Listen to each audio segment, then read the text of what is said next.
Bonjour à tous les amis, j'espère vraiment que vous allez tous super bien. Nouvelle vidéo aujourd'hui et une très grosse vidéo en approche parce que le plus gros match des huitièmes de finale, c'est mercredi 5 mars à 21 h. Le Paris Saint-Germain va affronter Liverpool dans un très gros match sous haute tension au Parc des Princes. Franchement, c'est le match que j'attends le plus des huitièmes de finale, juste devant le Real Atlético, le derby de Madrid, que j'ai déjà fait en vidéo. Donc si vous ne l'avez pas vu, n'hésitez pas, je vous la mets en fiche juste ici à droite.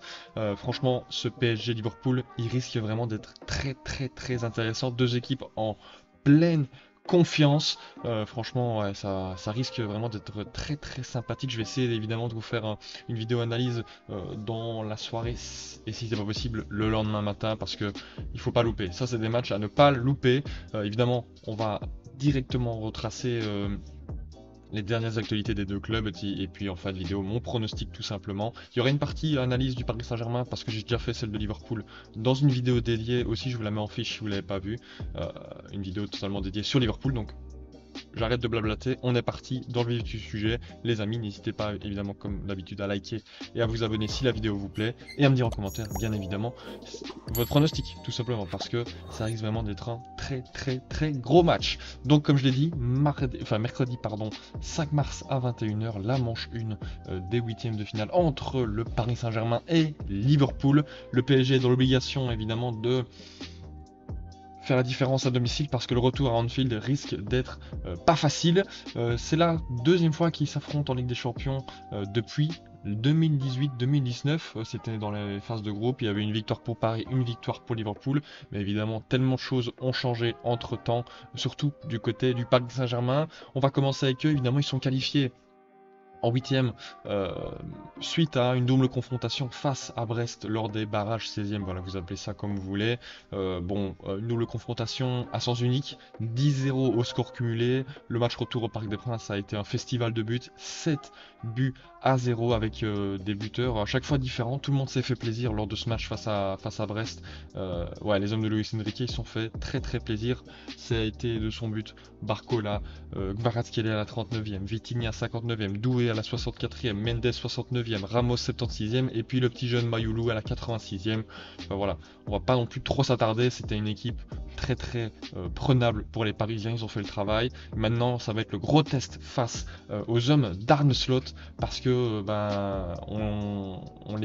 on les voit, moi je les vois en tout cas très bons, je les vois aller loin dans cette Ligue des Champions, surtout si ils arrivent à passer les Reds de Liverpool.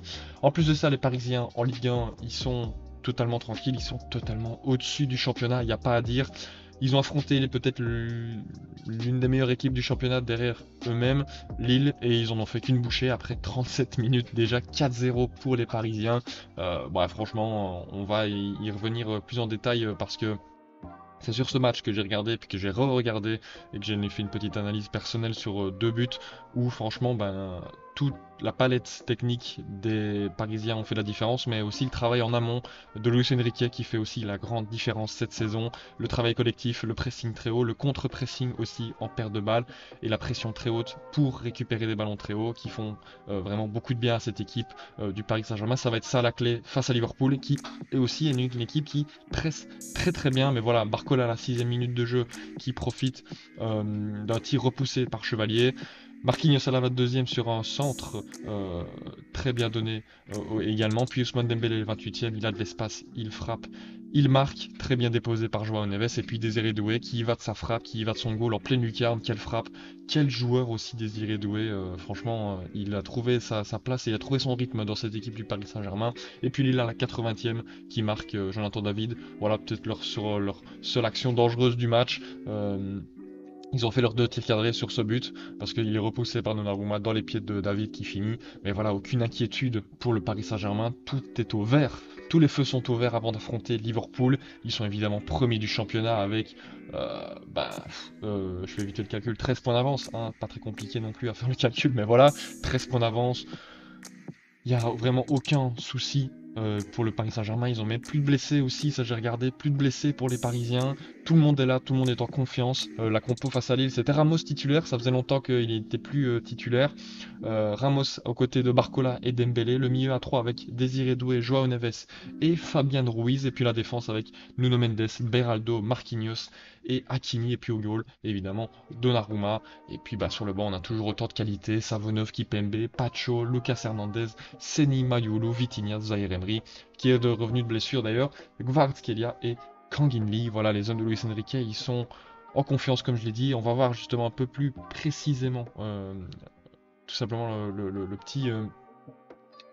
la petite analyse que j'ai faite, tout simplement. C'est juste avant le premier but. Et ce que j'ai observé, c'est qu'en possession de balle, ils ont un changement de système. Ils partent sur une défense à 3, donc avec Beraldo, Marquinhos et Nuno Mendes un peu plus reculé.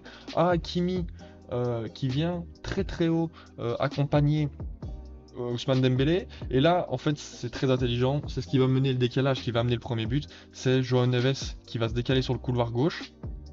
Ça apporte un surnombre avec Barcola. Et tout simplement, il va y avoir une incompréhension. Le ballon va être très bien donné évidemment par Nuno Mendes. Nuno Mendes, il reçoit le ballon. Thomas Meunier ici, il se dit bah je vais aller sur Joao Neves, c'est l'homme le plus dangereux à ce moment-là. Sauf que Nuno Mendes, il joue très bien le coup. Le déplacement de Meunier sur le côté droit, ça apporte un espace très très grand pour Barcola. Le ballon est très bien donné. Barcola, il a une bulle de 4-5 mètres autour de lui où il peut totalement faire ce qu'il veut.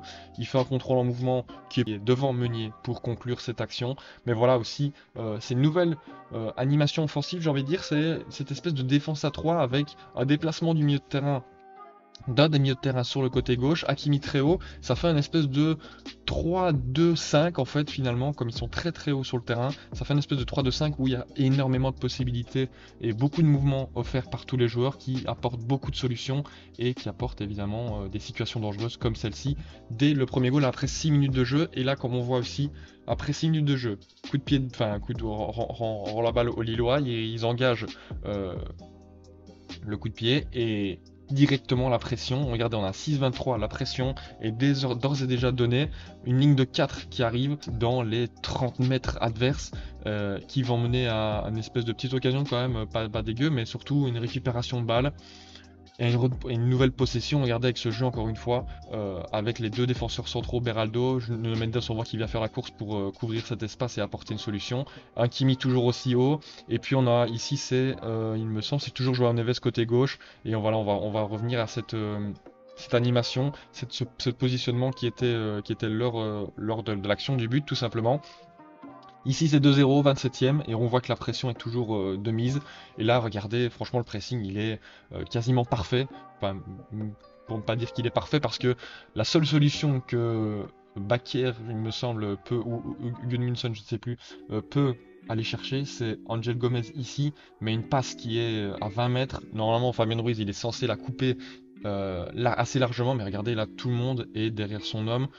Désiré Doué, il est là. Dembélé est là, Ramos il est là, Barcola il est là, enfin franchement c'est un pressing très très bien effectué. On voit que le travail porte ses fruits parce que nouvelle récupération encore une fois là cette fois-ci 40 mètres, Marquinhos qui récupère le ballon très très haut. Ça apporte une nouvelle possession dans le dernier tiers adverse limite quasiment.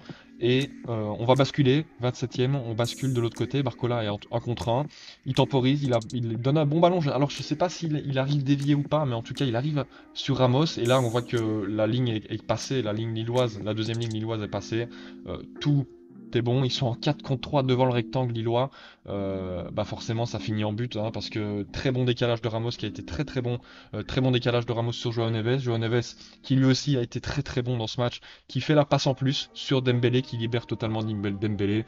Dembélé, on connaît sa confiance actuelle, il la met dedans sans trop de problèmes, mais on voit franchement que les Parisiens, ils sont bons surtout dans la partie de terrain adverse, leur pressing est très très bon. On a vu quand même que là, il y a zéro possibilité de manœuvrer pour les Lillois. Franchement, c'est un pressing, il est extraordinaire ce pressing. Franchement, s'ils arrivent à faire la même chose face à Liverpool, je donne pas cher de leur peau, Liverpool. Hein. Franchement, s'ils arrivent à tenir ce pressing pendant au moins la première mi-temps et qu'ils arrivent à concrétiser une action ou deux pour se mettre vraiment très très bien, franchement, Liverpool peut éliminer ce Liverpool, mais attention quand même à pas trop partir dans l'enthousiasme, etc., être trop fougueux, parce que on connaît évidemment que les joueurs offensifs de Liverpool, ils sont très très bons, surtout en transition cette saison. Donc il faudra faire quand même attention, mais je pense que ils peuvent faire la différence, les Parisiens, dans ce match, surtout avec leur pressing qui est très efficace et leur jeu très très juste techniquement dans le dernier tiers adverse. Franchement, c'est une équipe qui est en pleine confiance. Et maintenant les amis, on est parti du côté de Liverpool du nord de l'Angleterre. Liverpool qui eux n'ont pas joué de barrage parce que premier lors des phases qualificatives de la Ligue, je sais pas comment trop il faut l'appeler, mais en tout cas lors des 8 matchs, 7 victoires, une seule défaite lors du dernier match, voilà 21 points. Aucun souci pour les Reds lors des 8 matchs, franchement rien à dire. Et puis en première ligue, ils continuent leur bonhomme de chemin. Nouvelle victoire face à Newcastle, 2-0. Szoboszlai, buteur à la 11e minute sur un centre en retrait. Et puis McAllister, encore une fois sur un espèce de petit jeu en 1-2 avec Mohamed Salah qui attend bien le bon moment pour adresser le ballon à McAllister. McAllister, on connaît sa qualité technique, il fait une frappe décroisée pleine lucarne dans le but de Nick Pope. Voilà, match totalement maîtrisé de la part des Reds, je l'ai vu aussi ce match-là, enfin voilà, aucun danger pour les Reds. Pleine confiance, pleine sérénité. Défensivement, c'est très solide. Au milieu de terrain, c'est très très solide aussi. Et puis offensivement, on connaît les qualités de chacun. Au niveau du classement, ils sont premiers. 13 points d'avance, peut-être 10 avec le match en retard de Arsenal. Mais voilà, je pense que les carottes sont cuites déjà pour tous les autres clubs. Liverpool, normalement, devrait, à moins d'une immense dinguerie, d'un immense miracle, appelez-le comme vous voulez, Liverpool devrait prendre sa 20e Première Ligue d'ici, allez, je donne peut-être 4-5 journées, je pense. Ouais, parce que ouais, ils sont très très bons. Ils sont très très bons.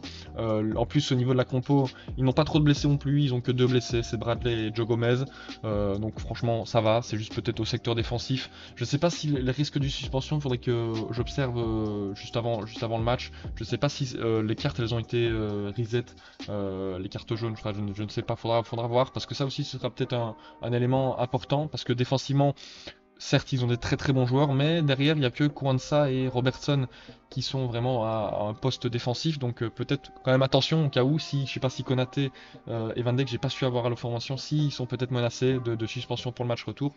Peut-être que ce sera aussi un élément pour lequel le PSG jouera en sa faveur, mais en tout cas, côté Liverpool, c'est très très impressionnant.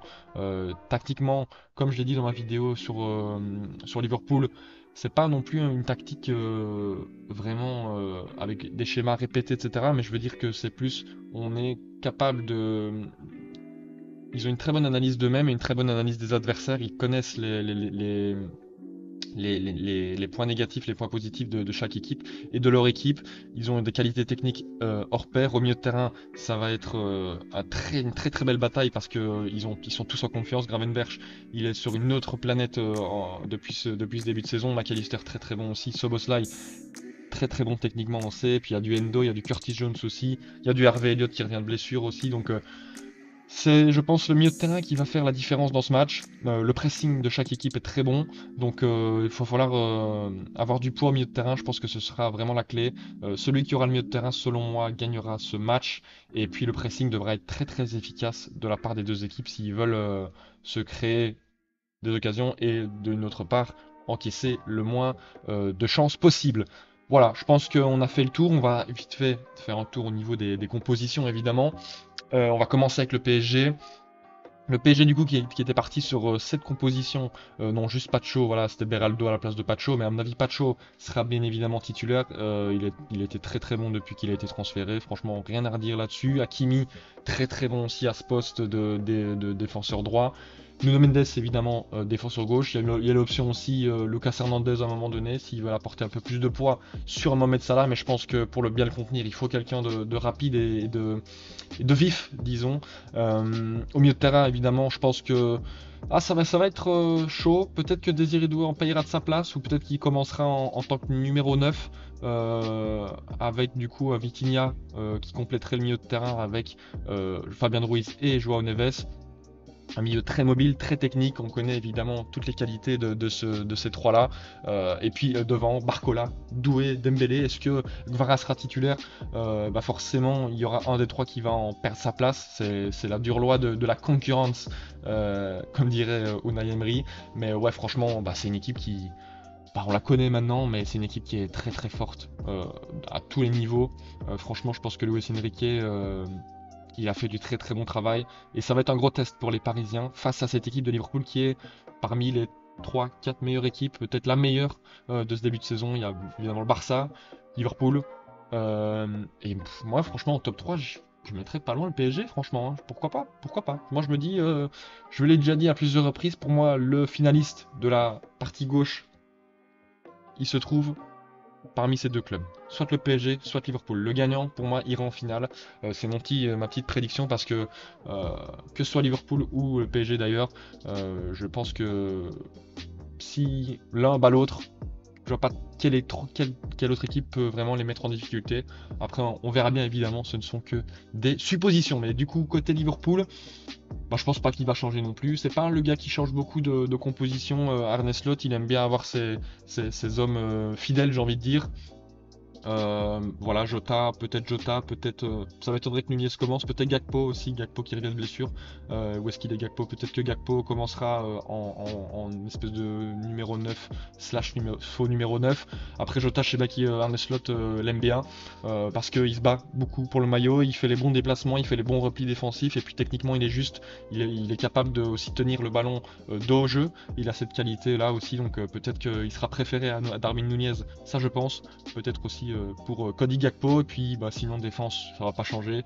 Peut-être Simicas, ça m'étonnerait, je pense que Robertson est le titulaire en puissance. Konaté, Van Dijk, peut-être la meilleure charnière de ce début de saison. Franchement, ils sont très très impressionnants, très puissants, très rapides aussi. Et pourtant, ils sont grands, mais qu'est-ce qu'ils sont rapides. Et puis, qu'est-ce qu'ils sont durs aussi, puissants, costauds, voilà, tout ce que vous voulez. Arnold, très très bon avec ballon. Sans ballon, on a vu qu'il a beaucoup de difficultés. C'est à mon avis là où le PSG va le plus appuyer.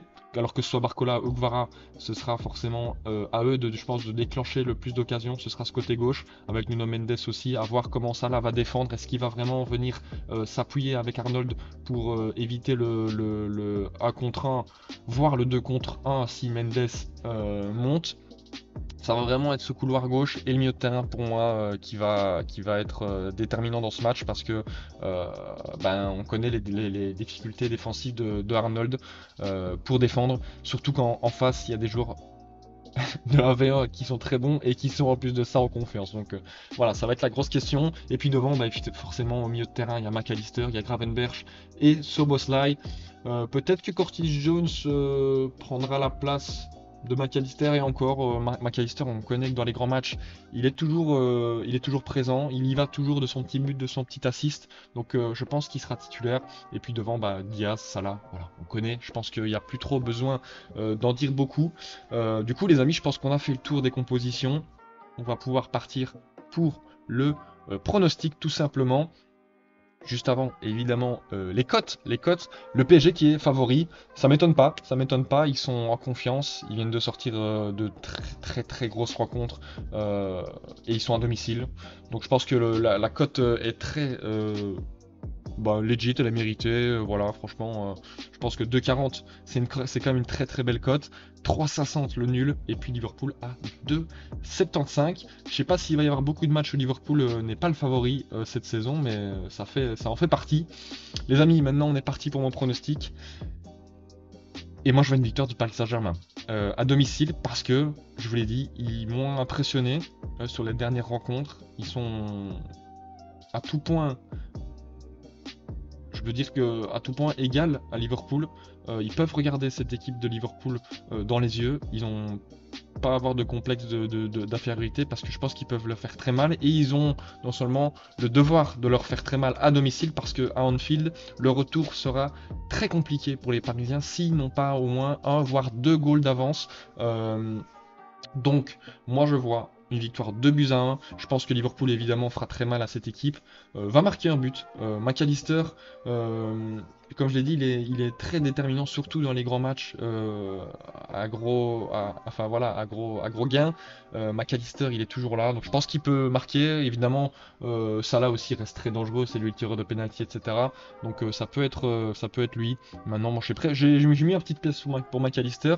Côté PSG, j'ai mis Kvara, parce que Kvaratskhelia, on sait que Liverpool, il aime bien en faire une bouchée. La dernière fois, quand il a affronté, quand il était avec Naples, quand Liverpool notamment était dans le dur, il a fait qu'une bouchée notamment d'Arnold et puis même de toute la défense au même titre que toute l'équipe de Naples à cette époque-là. Mais voilà, c'est un joueur qui commence vraiment à bien rentrer dans le moule Luis Enrique. Il commence à vraiment de faire des performances de plus en plus abouties. Il est constant, il apporte déjà des buts, des assists. Donc pourquoi pas face à Liverpool. Et puis évidemment Ousmane Dembélé qui est, je pense, à 25 buts, 24 buts, 25 buts, toutes compétitions confondues. Il est à 18 en Ligue 1. En Ligue des Champions, il est déjà à 5, 6, 7, je ne sais plus exactement. Mais enfin bref, un petit but face à Liverpool, ça lui ferait du bien, je pense, dans un gros match. Il avait marqué déjà face à City, pourquoi pas face à Liverpool. Les amis, j'espère vraiment que vous avez kiffé. C'est la fin déjà de cette vidéo. Donc victoire parisienne pour moi dans cet énorme match. Franchement, je me réjouis à fond de le regarder et de l'analyser parce que ça va vraiment être très très intéressant. J'espère en tout cas que vous avez kiffé. Si c'est le cas, n'hésitez pas comme d'habitude à liker, à vous abonner et à me dire, surtout très important, en commentaire votre pronostic, vos avis et vos ressentis avant cet énorme match. Demain, il y aura une vidéo des 8 matchs, pronostic des 8 matchs de Ligue des Champions. Évidemment, je me dois de les faire parce que franchement, la Ligue des Champions, c'est trop cool, on s'amuse trop bien et ça me fait plaisir de jouer le jeu pour vous et en même temps pour moi aussi. Donc voilà, j'espère vraiment que vous avez kiffé et que vous allez kiffer les prochaines vidéos, les amis. Je vous dis à très très bientôt pour une nouvelle vidéo. C'était Venture. Ciao, ciao.